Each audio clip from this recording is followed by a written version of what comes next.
Friends and family, it is great to see you again on this wonderful Wednesday. So, we are doing social well being once again, and it is a pleasure to seriously be here to serve you guys and go through this study. Every day is a blessing for me that I am able to share with you guys, and also that I'm able to take breath of life. So, thank you so much for being awesome out there, friends and family. Today, we're going to focus in on a little bit of how the social interacts with not only our person, but also with our health, but mostly the influence of social.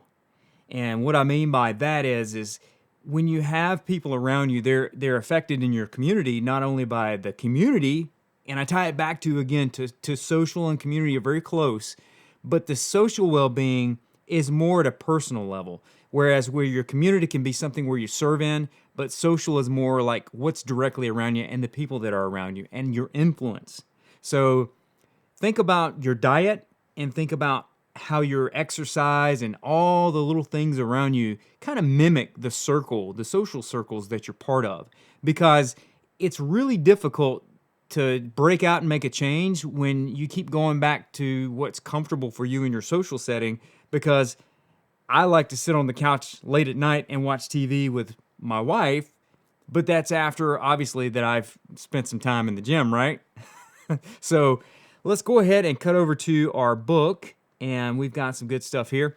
So what I like to focus in on is that when we have a relationship, it kind of helps us to buffer through the hard times, especially a positive relationship.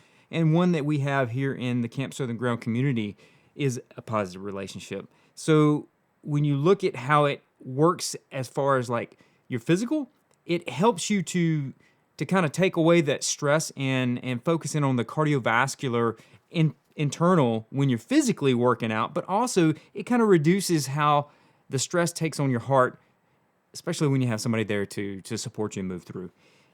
And there's something about a good relationship that just really helps you from a physiological standpoint. So one thing that a lot of people don't realize is that you find yourself gravitating to people that kind of share your similarities. And sometimes you kind of have to break out of that when you find those social interactions going down the negative path. So a friend that lives close to you has bigger impact on you as an individual as someone that's a long distance friend.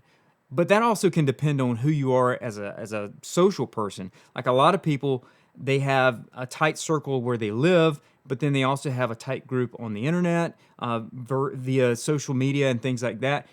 And they meet up and do things together. And they also have good interactions. And so when I dig in to the material in the book, a lot of times, it's not easy to always see exactly where this is going to go. And so we're going to go ahead and cut over to another page because I really wanted to show you something. When you combine the interactions of physical activity with someone that is in your social network, it brings a peace and a joy to your heart.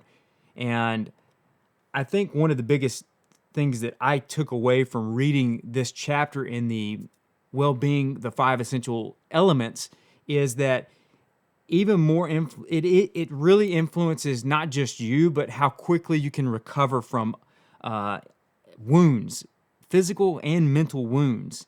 And when you have a good friend there in that social setting, they can help you to get through so many different things.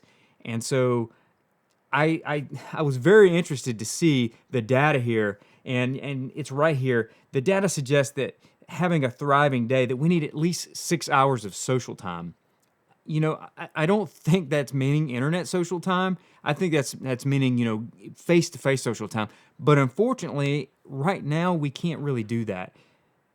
But we can spend time together in settings like this until we can make it to where we all can come back together again. And that is the goal. The goal is to come back together again and meet face to face and be a community and have social interaction. And so today, as you start to roll through our different things, we find ourselves just looking at What do you want to do? The social well-being model, it really gives us an opportunity to break through the bonds. So I question you today, how will you spend your social time today? Will it be with positive people? Will it be with family? Will it be with friends? Or will it be with new acquaintances, helping them get through a troubled time? Thanks for watching, and I'll see you later.